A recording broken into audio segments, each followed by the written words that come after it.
If you want to be able to detect the counterfeit, know the blueprint really, really well.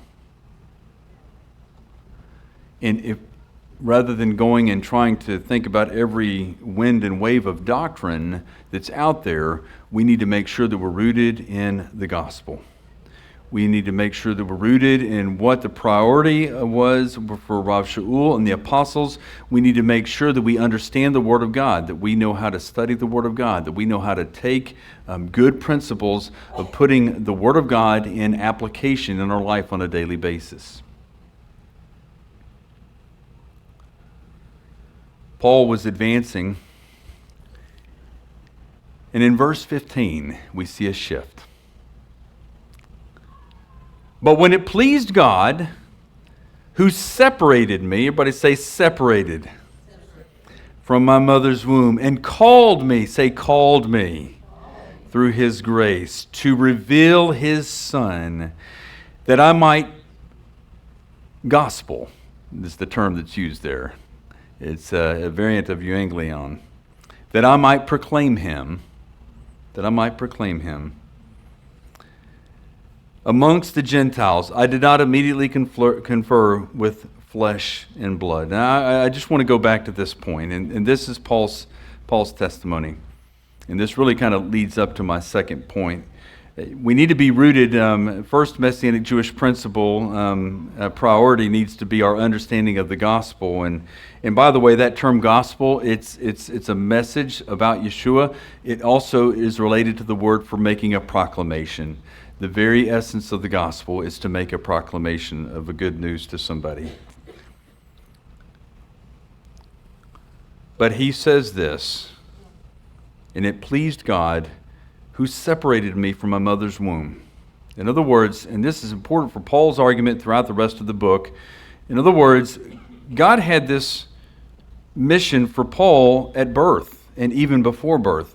And it's very similar to the terminology that's used in Jeremiah chapter 1, verse 5, and God's call of Jeremiah. In other words, God had foreordained this.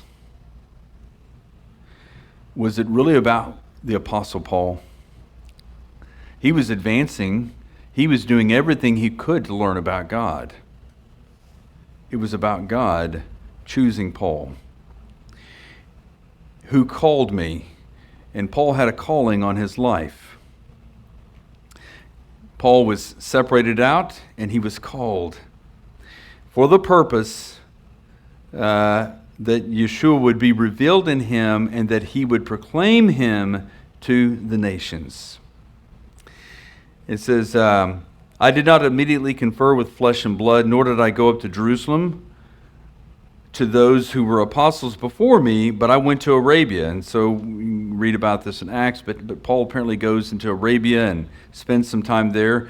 And it says then later he went back to Damascus. I mean, what was going on there? I don't know, but somehow Yeshua had revealed himself. Now, Paul's not saying that he never got anything. In fact, he's going to say he went and he conferred with Peter later on.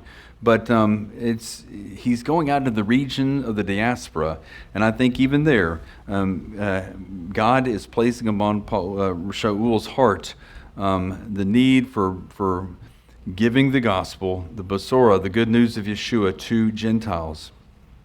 In verse 18, then after 3 years I went up to Jerusalem to see Kepha, Peter, and remained with him for 15 days.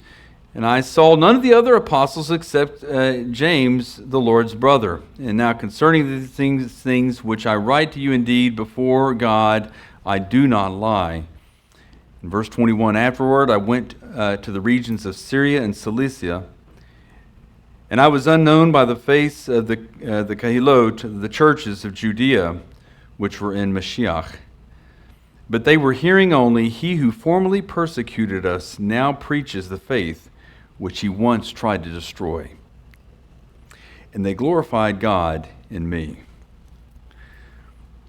Yeshua said, let your works be before men in such a way that men may see your good works and glorify your Father who's in heaven. I just want to say really 2 points. The first priority is being rooted in the gospel and what that means. The second point is being rooted in your testimony.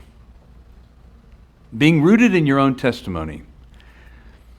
Now, Revelation 12 says it beautifully, and they overcame him, talking about the adversary, by the word of their testimony and by the blood of the Lamb, and they did not love their lives unto death. Now, what is the word of their testimony in that text? It's all about, it has everything to do with the Lamb, and it has to do with the blood of the Lamb.